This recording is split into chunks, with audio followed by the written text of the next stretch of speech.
Good afternoon. Here we are starting the strawberry jam, and basically there are two 400-gram punnets of strawberries in there, and we're going to turn them up to high and start the heat. Back in a mo. Now we're adding the final bits of approximately 1 pound of sugar, and we'll just get that stirred in. Now I've turned the heat down a bit because I don't want to burn the sugar. So I want it to do some dissolving before I turn it right up to the boil. So yeah, that looks about fine to me, so we'll turn it back up again. And we'll come back when it's boiling. Now we are at what I call the rolling boil. Now this is the bit that used to really scare me because when I used to make jam in the bigger pot, it was closer to the top than this, so a rolling boil really quite scared me. But this one I'm not so bad about.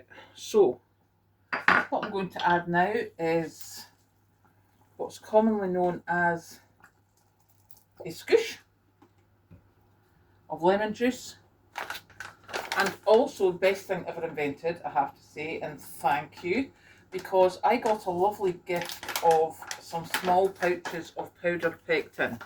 So I went and found some on Amazon, and so we just add that to the mix. Previously I had used the bottled liquid stuff, which didn't particularly do well. There we go.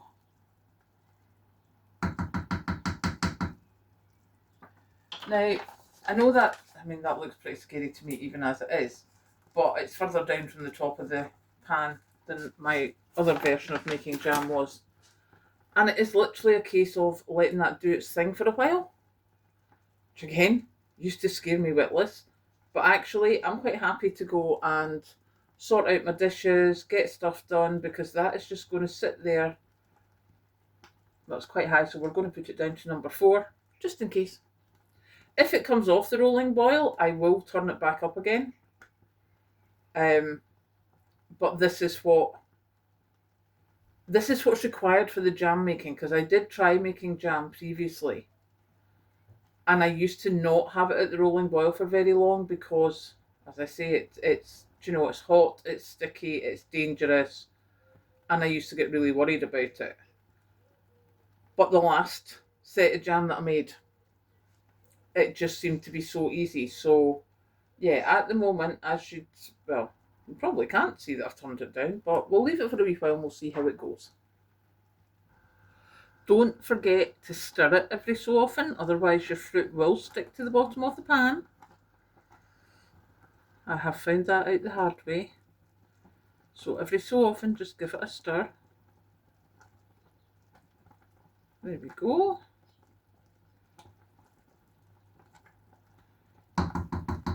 And now back to the bubbling. Just for your information, this sort of bubbling, boiling thing, can I let you see that anymore? Yeah, there. That's what I used to make my jam like. That does not work as well. That's obviously cooled down since I stirred it. So let me just pop the heat back up and I'll come back to you when it's in the rolling boil again. So this is what it looks like just now. And that's more, oh, there we go. That's more like the rolling boil. But not as good as the initial rolling boil I showed you was. So let's just pop that back down there. Get that turned back down a bit. It's actually not going to be long. Stirring can be an adventure. I normally have a longer handled spoon than this.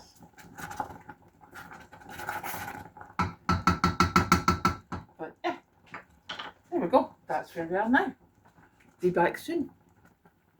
As you can see now, we are darker, thicker, most of the foam's come off, so now we're going to jar it up. Now I have 2 jars here which are both sterilised and have been sitting in a tub of hot water for quite some time. Well, a sink of hot water for quite some time.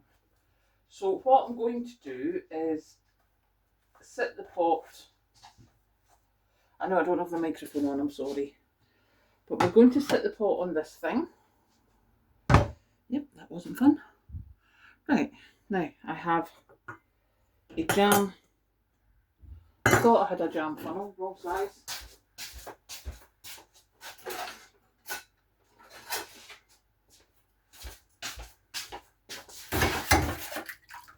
There we go. Smaller jam funnel, having been stuck in the scalding hot water. And then we're just going to fill up the jar. Now, I know some people just pour from the pot into the jam jars. I can't do that at all. Plus the fact, do you know, it's boiling sugar, I can't. So we have 1. Now, please be under no illusions. This is so hot. I cannot say this often enough. So basically, we're going to move that over there. I mean, don't get me wrong, these jars are hot, but not nearly as hot as once they've got this stuff in them.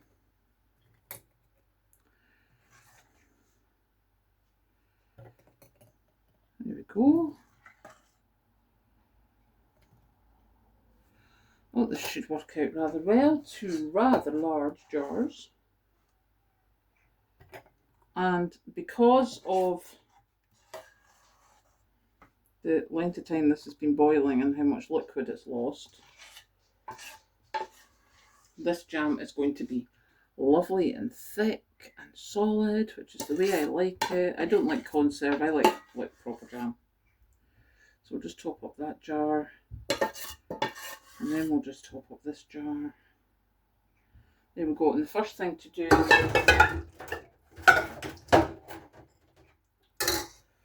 I'll take the spare jar out of the hot water and fill the pot with hot water, because jam is a nightmare to get off the stuff.